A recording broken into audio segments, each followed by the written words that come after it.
Hey guys, this is Shane and welcome to my Curator of the Lost channel. Today, hey, I'm just going old school. I'm showing what I found in the last week or so. Stopped by a couple of different thrift stores, a library bookstore, and got some cool stuff. And there's kind of some funny things in here that it always amazes me that, like, when you run into something, you can tell the same person has donated this, and you just kind of, like, it's a little mini treasure trove, right? So I've got a good example of that, and also a good coincidence book. So I'll get into that in a second. But hey, before I do, I want to say thanks for the channel support, the views, subscribing, comments, all that stuff. When you guys hit the likes and comment, it helps feed that old YouTube engine, right? And helps the channel. So you guys keep watching. I'll keep doing it. We'll just see what happens and go from there. But I do appreciate it. And hey, if you hadn't subscribed, hit the subscribe button. We're over 6,000 now. So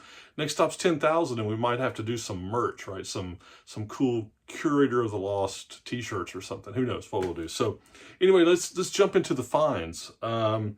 Some of these are going to go to Amazon. Some of these are going to be on eBay. But I got some pretty cool stuff. This first one, I got this at a library. It's this Project Cold Feet. And of course, when I saw it on the shelf, it's like this. I'm like, what is Project Cold Feet? And it's this sort of thing like by your eye, right? It's like, it's interesting sounding. So what is it?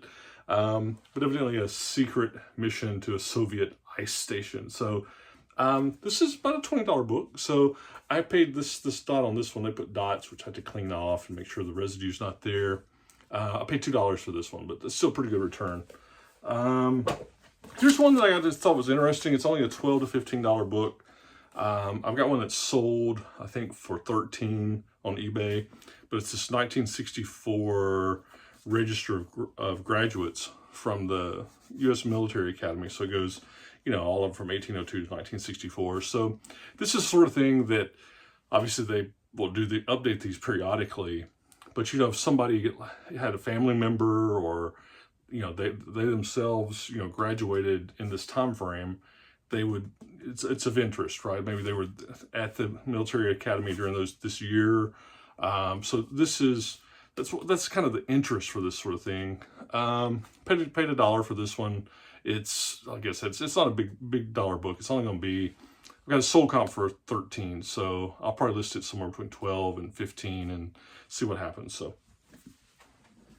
all right, here's one that's kind of bizarre. I'll do a little more research, but I think it's, I didn't even look this up or anything to a comp when I found it, but it's this genealogical register for the first settlers of New England. Okay, so it was only $1. This place writes prices. I erased that when I sell it, but has the original owner book plate in it. But I really like selling genealogy stuff. Had some good success with it in the past. I have sold comps on this for 20 to 25. 3 or 4 of them sold in that $22 to $24 range. But what's crazy is one of these sold for $112. This was and it didn't look like, it was originally, if you look at it, this is kind of like one of those, kind of like almost facsimile, kind of, photocopied one. But, this was a 1983 one, but, this thing was like originally published in the 1800s. The one that sold for $112 didn't look like it was an old copy. I don't know if somebody bought it and didn't know what they were buying, or maybe, sometimes you have to be careful. And when you're listing, you have to be careful, right? Somebody could have listed this as they see that copyright from the original thing of, 1800s, and you could put that in, and somebody thinks that they're getting, this 120-year-old version of it. It didn't appear to be that way. It appeared to be a newer copy, but somebody paid $112. I don't think that's right. I think this is somewhere between 20 and 25. So, all right. This one I thought was very cool, and it'll be a $40 to $50 book. I paid $3 for it, but it's a Rewards and Fairies by Rudyard. His name's so hard for me to say. Kipling. It's got a few ticker bites on it, as they say. Little wear, a little ticker bite there. But one thing I always check on these, It's got some Browning pages, some pencil writing I'll erase out. But then I always check. You can see this spine edge, it's weak. It's okay, but it's solid, but it's weak. But this was the 1913 copy of this. Got great illustrations. I have sold comps on eBay of this for somewhere around 40, so that's a good one. I thought it was really cool too.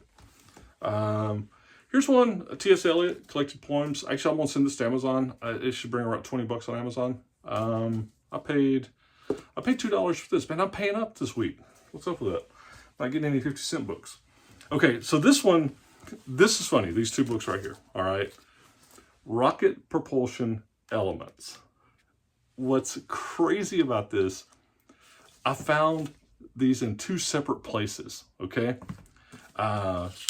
This one is the 6th edition, and this one is the 7th edition.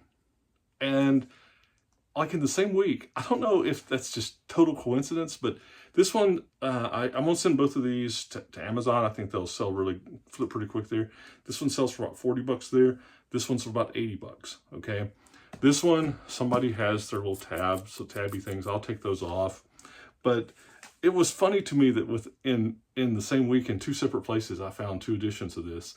And this is something that, look, you know, if you see something like this, even if you're not a technical person, you know, coming from an engineering background or science background, I mean, when you see something that's rocket propulsion, I mean, that's a topic that, you know, you should be looking at. So anyway, that was bizarre. And those will be good. I paid, I actually paid $1 for this one.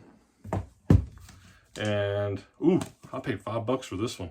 Can't believe that. I found this one first.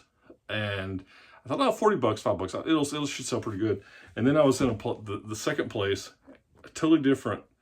And this one, they actually had $2 on hardbacks, but then the guy was like, oh, we're giving them, all books are $1 today. So I got this one for $1. So, all right, now, all this next stuff, I got at the same place. And this is where it always amazes me when I talk about the little mini cache or the mini treasure trove.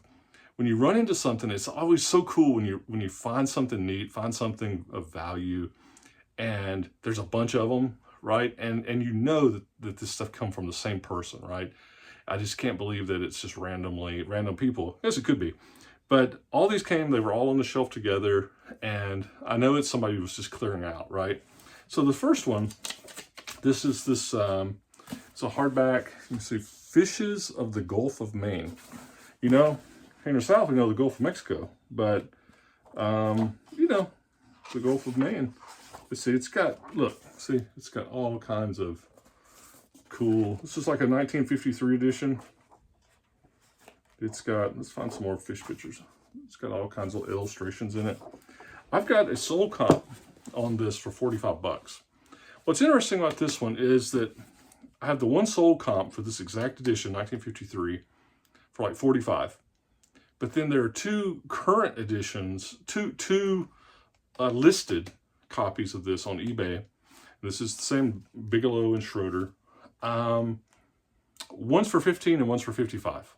So I'm probably gonna list this for like the 40 to 45 and just see what happens. Go from there.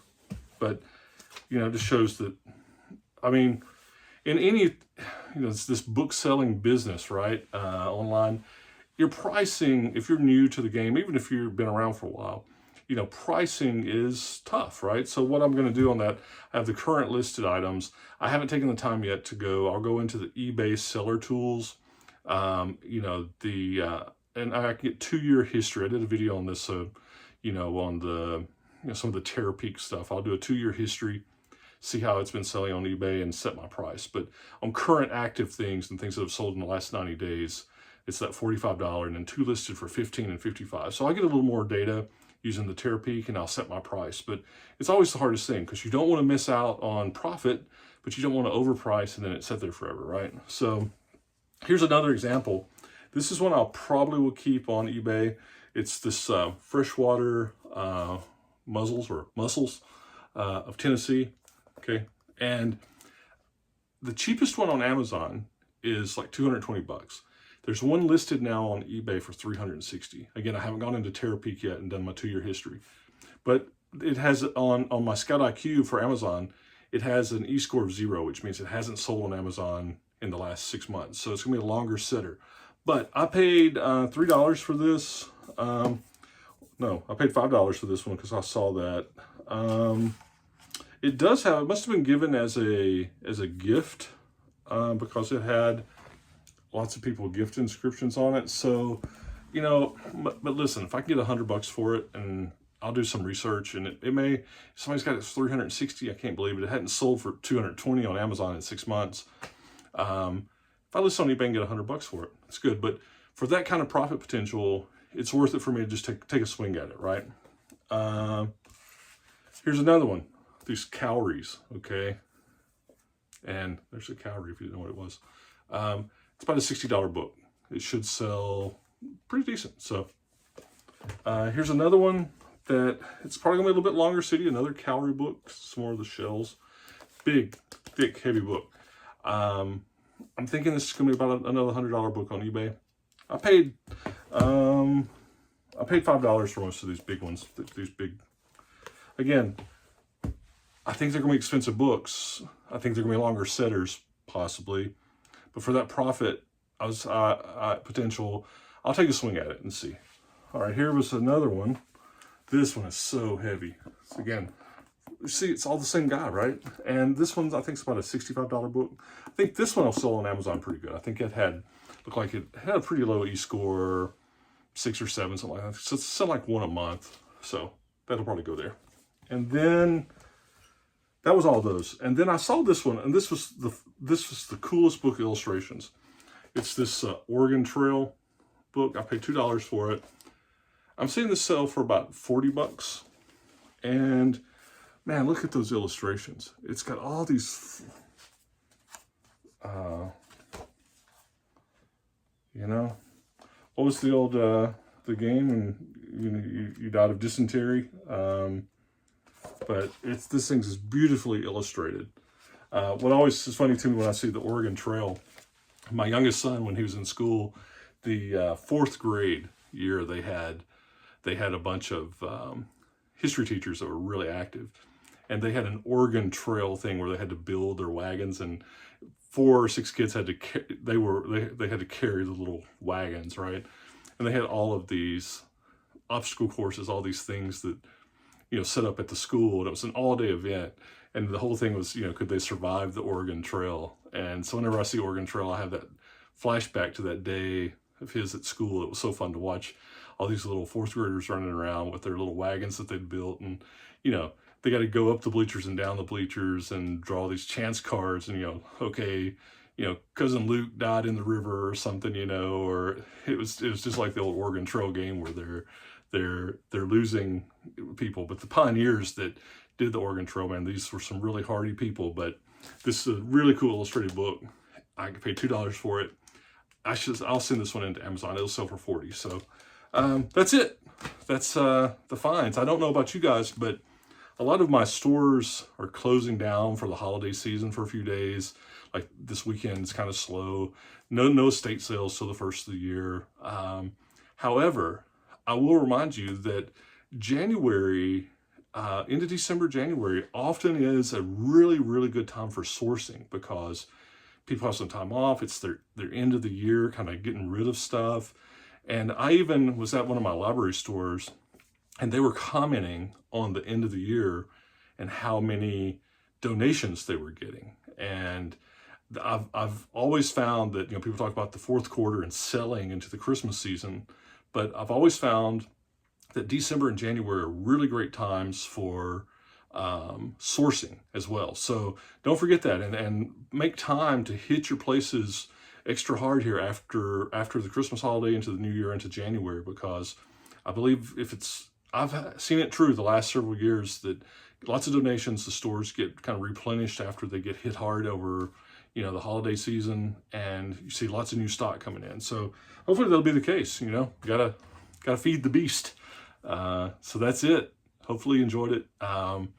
You know, no matter where you are or what your what you're doing. You know, Merry Christmas, Happy Holidays, all the things. Just hopefully you guys have a good holiday season, no matter, you know, where you are, what your belief is. Just, you know, be good to each other, and we'll see cool, bye cool, and talk to you soon. Bye.